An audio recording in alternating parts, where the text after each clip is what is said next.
In this lesson, SharePoint 2013 Basics, what I want to do is go over, well, a bit of the basics of SharePoint 2013.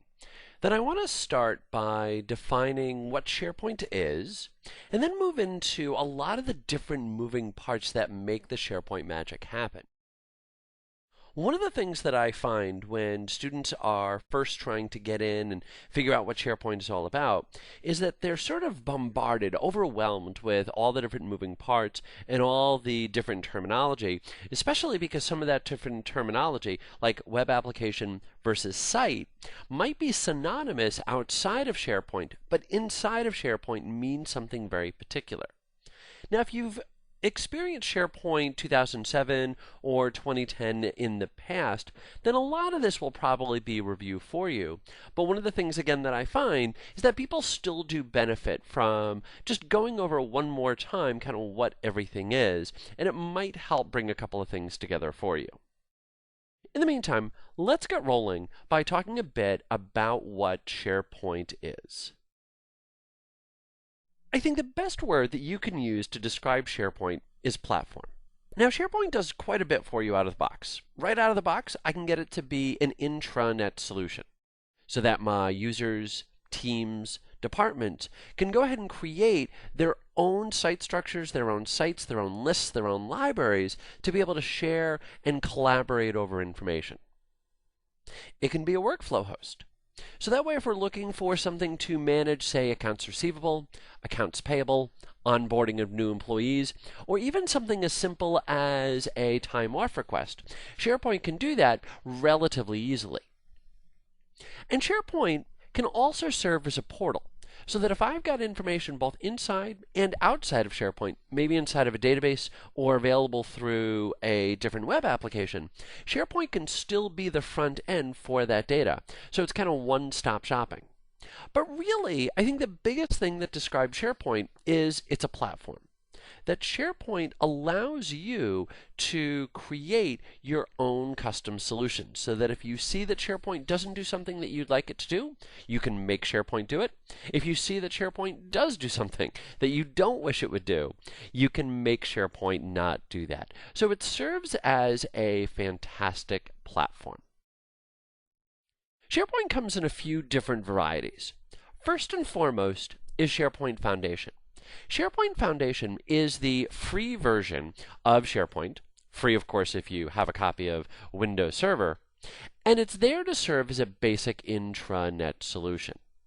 A lot of the different enterprise features that you'd be looking for, things like user profiles, search, and some of the BI technologies are not going to be available to you with SharePoint Foundation. That being said, SharePoint Foundation can still be a very viable option for small to medium-sized organizations. SharePoint Server 2013 Standard builds on top of SharePoint Foundation. And this is the biggest thing to keep in mind about SharePoint Server, both Standard and Enterprise, is that really, sort of like the name implies, SharePoint Foundation is in fact the foundation, and the server products build on top of that. So you can do everything inside of SharePoint Server Standard or Enterprise that you could do in Foundation. It's just that Standard and Enterprise are going to bring additional functionality to the table. The couple of things that are worth highlighting from SharePoint Standard are Enterprise Search, User Profiles in My Sites, and then finally our Manage Metadata, which gives us the ability to create a centralized catalog of metadata that could be used throughout the entire enterprise. And then finally, last but not least, is SharePoint 2013 Enterprise, where the biggest thing that it brings to the table is BI capabilities. Things like Performance Point, which allows for your users to actually do up self-service BI, Access Services, which allows us to publish databases out to SharePoint, and then finally Excel Services, which allows us to leverage the investment in Excel documents. So if you've got Excel documents with different charts, pivot tables, and otherwise, you can, through the magic of Excel Services, be able to leverage that and make that information available through SharePoint without the client having to have Excel installed. Now, in technical terms, SharePoint is a Windows add-on, either for Server 2008 R2 with Service Pack 1 or Server 2012. Keep in mind that SharePoint is a 64-bit application. SharePoint is also an ASP.NET application, and this is one of the biggest things that I always like to drill home because it explains why SharePoint does a lot of the different things that it does.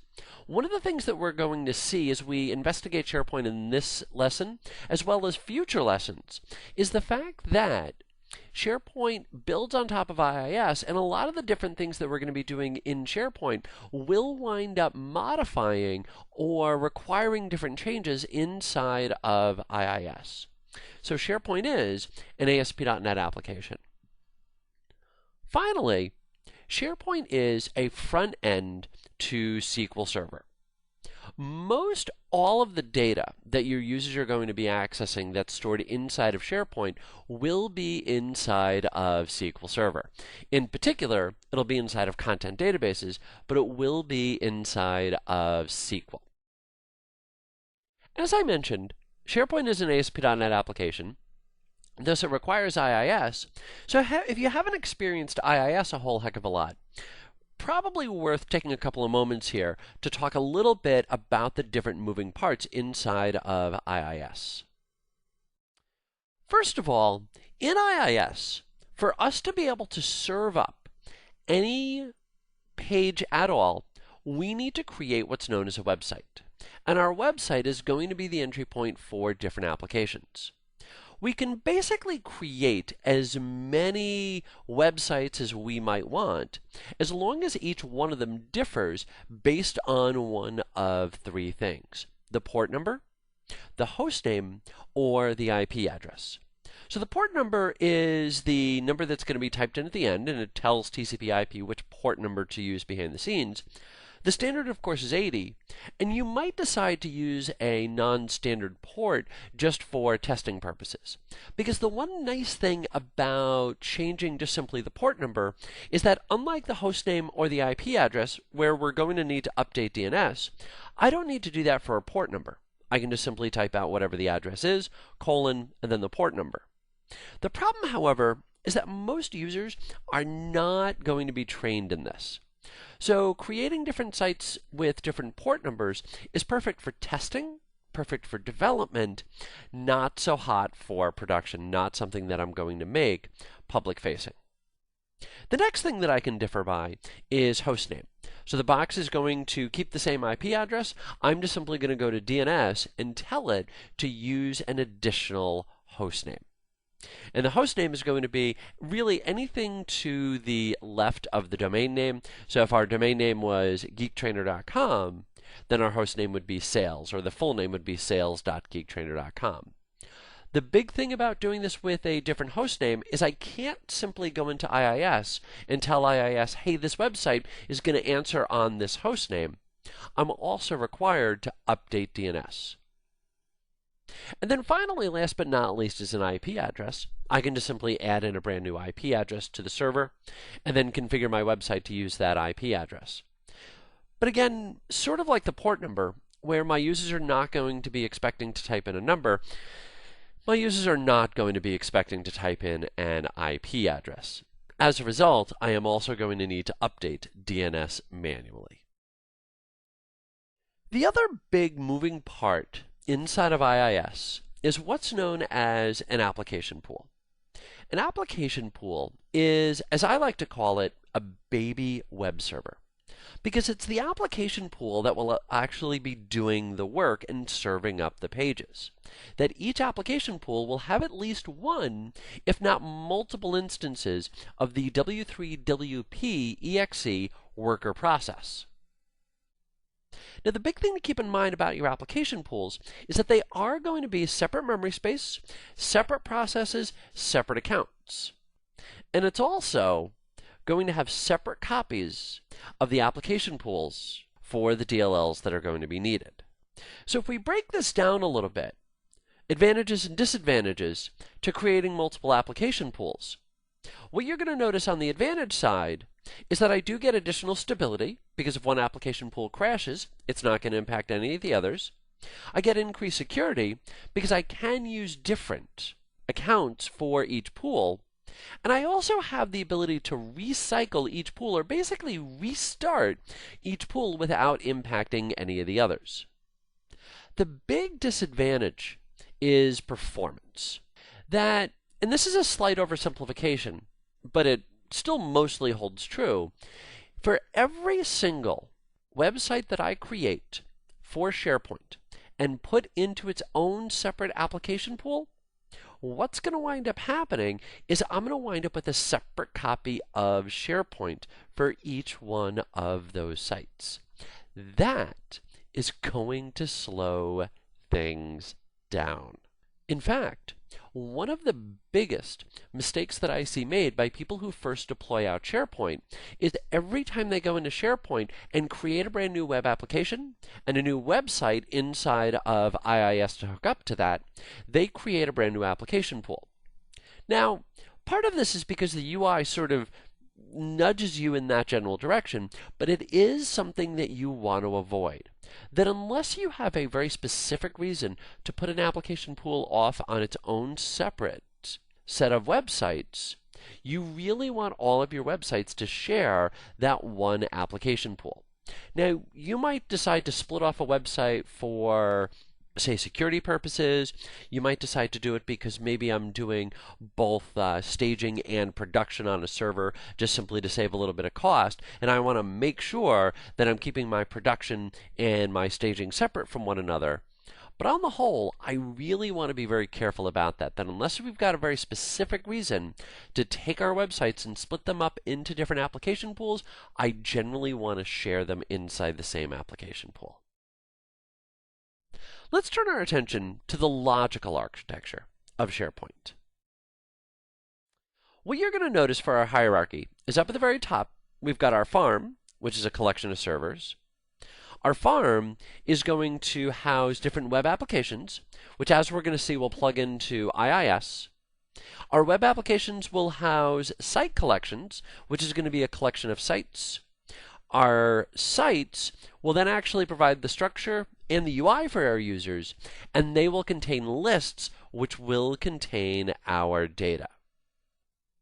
Let's break each one of these down. First up is my SharePoint farm. My SharePoint farm is simply multiple SharePoint servers that are designed to act as one unit, act as one entity. The big thing about a SharePoint farm is that it's going to share a single config database. That config database is going to know what each server on the farm is going to do. So I may have servers performing different roles, offering up different services. The config database knows all, tells all, and will forward any requests to a server that is running the desired service. So my servers can play different roles. Could be a web server, serving up web pages to my users. Could be an application server, running different services behind the scenes. Or, of course, it could be a database server, housing our databases, including, well, our config database. The next big moving part that we have is our web application. Our web application simply exists to act as a go-between between SharePoint and IIS.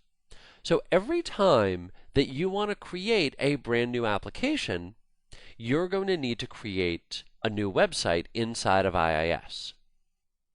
Now that raises the question, well, why in the world would I ever want to create brand new web applications? Well, the biggest reason to create a web application is for different features that are configured inside of IIS at the website level. Because again, our web application plugs into that website. So this could be potentially for authentication purposes. That if I have one part that I only want to use Windows authentication, another part that I'm wanting to use, say, ADFS, and another part that I'm wanting to use, say, forms-based authentication, the best way for me to configure that most of the time is going to be with separate web applications. My web application also serves as a context for content databases. I may decide, for performance purposes, to take very large sites and split them up into separate databases for performance purposes. I can create as many databases as I need to a certain extent, with the one big catch being that my content databases cannot span multiple web applications, that my web application is going to be a context for my content databases. And then finally, last but not least, is that at the web application level, I can choose which service applications I want that web application to run. Now, service applications is a subject we're going to talk about in a later lesson. But what I want to mention for right now is that my service applications are a lot of the big back-end things that SharePoint's going to do. For example, search is a great example of a service application. I may have in one farm two separate web applications, one for my R&D team and then one for the rest of the environment. And one of the rules that we may have about R&D is I need to be very careful about where that data could potentially be accessed from. So I might decide, you know what, for search purposes, I want to create two separate installations of search. That I want to do one for R&D, so that way it's only going to search and index just R&D, and then I want to do one for whatever's going to be public facing to the rest of our organization. And that would be our search implementation that's now going to crawl and index everything else. If I have different service applications and I want to configure a couple of separate ones, I'm going to need different web applications for each. The next step down is my site collection. Now, my site collection serves as a boundary. It serves as a container for sites. Now, at the boundary level, it's going to be a navigation boundary, so SharePoint is not automatically going to create links between my different site collections. I could go in and do that on my own, but SharePoint out of the box isn't going to do that. It's also going to be a boundary for content database. That I mentioned before that I can have multiple content databases for a single web application. Well, a single site collection cannot span multiple content databases. And then finally, last but not least, is security. Now, one of the big roles that I can give to somebody is what's known as an SCA, or Site Collection Administrator, which basically gives you complete control over the entire site collection. If I make you an SCA of one site collection, that doesn't give you permissions to any of the others. So why would you want to create multiple site collections? Well, part of it could be because of security reasons. Part of it could be because of the need to create different content databases. And part of it also could be because at the site collection level, we have what's known as a feature scope, which basically just simply means that my features can be turned on or turned off at the site collection level. So if I've got something where I want it to be available in one site collection but not in another, then I'd need to go in and create a separate site collection. Additionally, my site collection also serves as a quota container. So I can create quotas on the site collection level. Now, one of the big things to keep in mind about quotas in SharePoint is that quotas are going to be for all users. There are no per user quotas in SharePoint, and they're also going to be at the site collection level. And then finally, last but not least, is search. There are certain search features that are only configurable at the site collection level. Now, as I mentioned, my site collection is a container for one or more sites. My sites provide UI, they provide structure, and they are containers for lists and for other sites. Every site that you create is going to be based on a template, and that template will set up all the defaults. So it will create the different subsites and lists automatically for you that you can then go in and modify to your own heart's content. Now, one of the things to keep in mind is that each site collection is going to contain one and only one top site. That top site is going to be the starting point for all child sites. The URL for a top site is going to be based on a managed paths, something which we'll talk about a little bit later. My managed paths are created on the web application, and that's all the different places where I'll be able to create my site collections. Now, the only thing that's truly special about a top site is that that's where I can go to configure certain site collection options.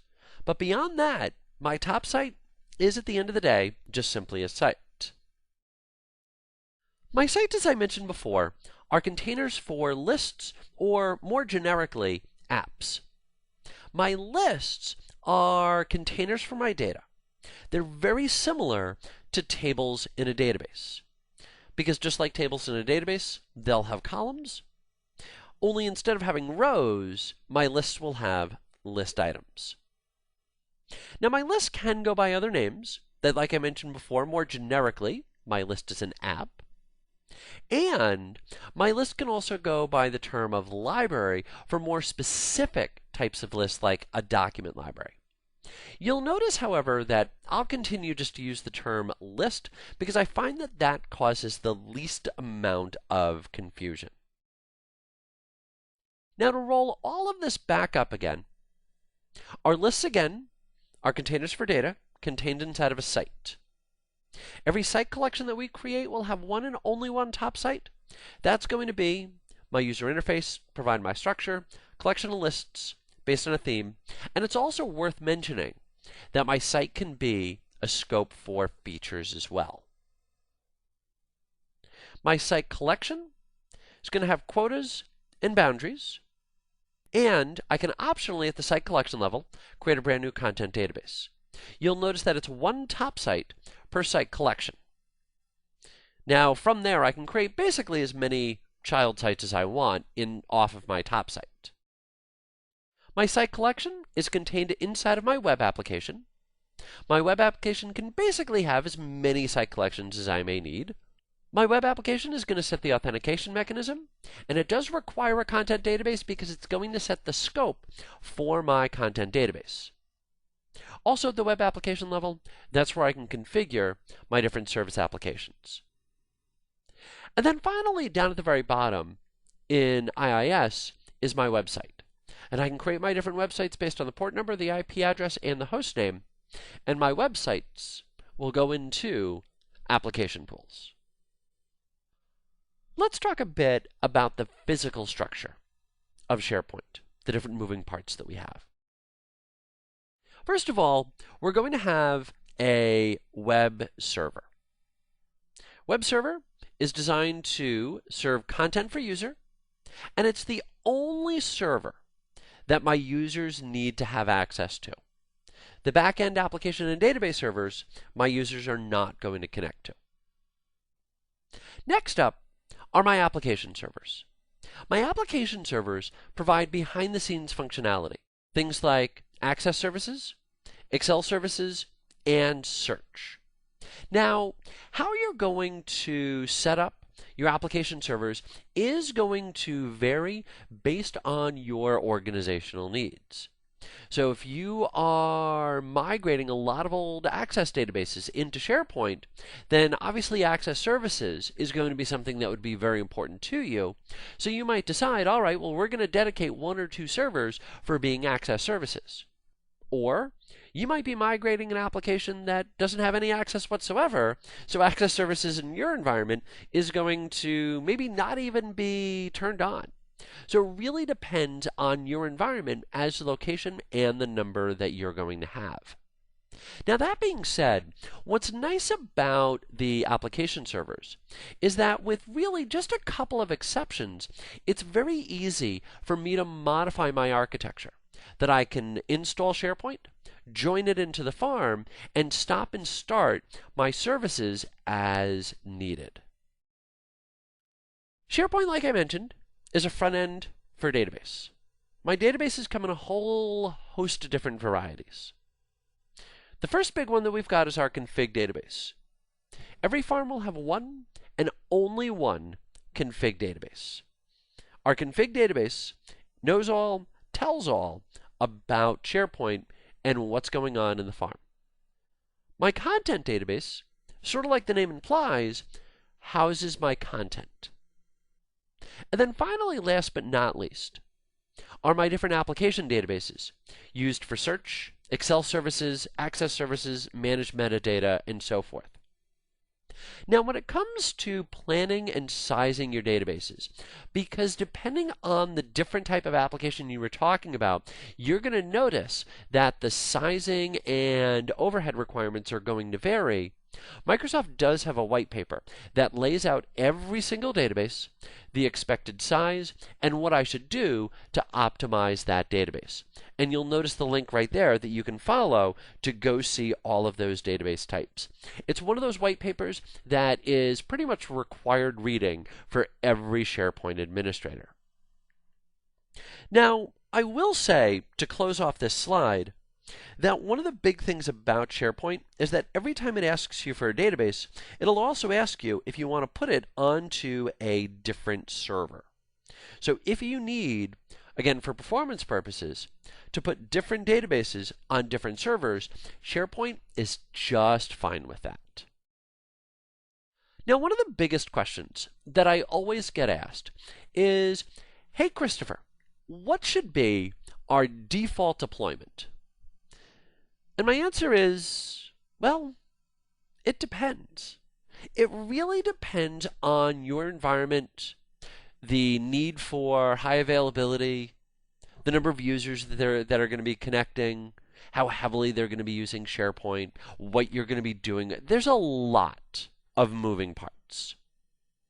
And so what I want to do here is highlight a couple of different possible scenarios for doing SharePoint deployment. One of the possibilities is to do a single server deployment with both SharePoint and SQL on the same box, or a very basic two-tier where you have SharePoint on one box and SQL on another box. This is ideal for very small organizations, or sometimes you may have a department that requires their own SharePoint deployment. And as we all know, the number one driving force behind all IT decisions is, of course, politics. And so you may have fought the valiant fight to just have them rolled up into your existing farm and lost it. So at that point, you might decide, okay, fine, you know what, here, you get a single server and be done with it that way. Now, personally, I'd really recommend rolling them on into Office 365, but that's sort of a conversation for another time. The next scenario is a small farm. 2 SharePoint servers, 2 SQL servers doing always on, mirroring, clustering, or otherwise behind the scenes.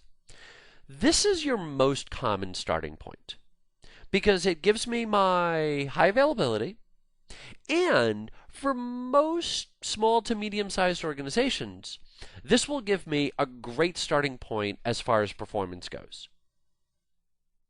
And then, of course, I can scale from there, where I'll be setting up multiple SharePoint servers, different web servers, splitting off a server to just be application servers, splitting off something to be my search server, and then behind the scenes have multiple databases, maybe split out onto multiple servers to serve all of this.